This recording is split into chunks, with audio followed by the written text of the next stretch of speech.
कुआना में जब एमएलए की तो चर्चा वोट नहीं, हुड्डा साहब के नाम तो वोट पड़नी है, वो जीतते जाएगा। हुड्डा साहब जिसने टिकट देंगे वो जीत जाए। एमएलए का पल्ला कुछ नहीं, इसकी कंपेरिटी क्या होती, ये पल्ला ही ना बेचारेगी।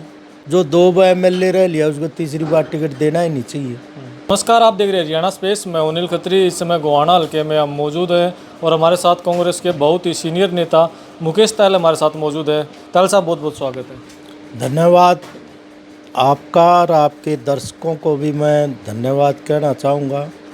तायल साहब, जिस तरह से टिकटों को लेकर एक हाथापच्ची चल रही है, टिकटों को लेकर एक घमासान सा छिड़ा हुआ है, तो ये जो एक चल रहा है कि भाई जो टिकटार्थी हैं वो टिकट के लिए इधर उधर घूम रहे हैं, तो क्या मानते हैं किस तरह से टिकटें दी जाएंगी, किस तरह से के उम्मीदवार आएंगे? टिकटों का घमासान तो उसी पार्टी में होता है अनिल जी, जिस पार्टी में दम हो। हुड्डा साहब के नेतृत्व में सरकार बनाने जा रहे हैं, तो टिकट तो मांगनिया का मेला लग गएगा। और हमारे प्रभारी साहब ने कल कहा कि हमने 66 सीटें फाइनल कर दी। अब ये ब्रेकअप हो गया, नहीं तो कल तक फाइनल हो जाती सभी सीटें। अब सिनारियो चेंज हो रहा है।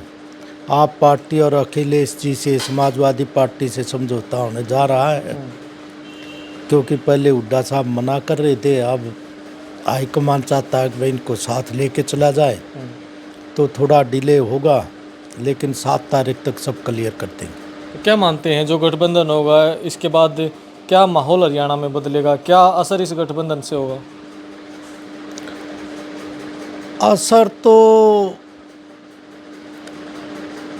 हो ना हो उसका तो क्या है, लेकिन हरियाणा की जनता ही कांग्रेस को बनाना चाहती है, तो कांग्रेस उनको सहयोगियों को साथ लेके चलेगी, तो और लेके भी चलना चाहिए। क्या दिक्कत है?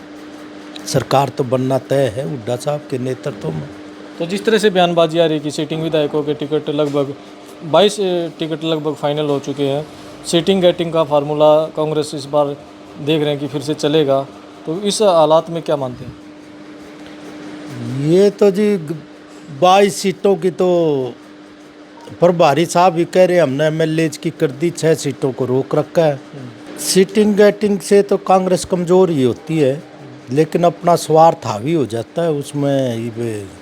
हमारे नेता भी तो स्वार्थ तो नेचुरल स्वाभाविक है, प्रकृति का नियम है, मानव स्वभाव से स्वार्थी है, हमारे नेता भी हो जाते हैं।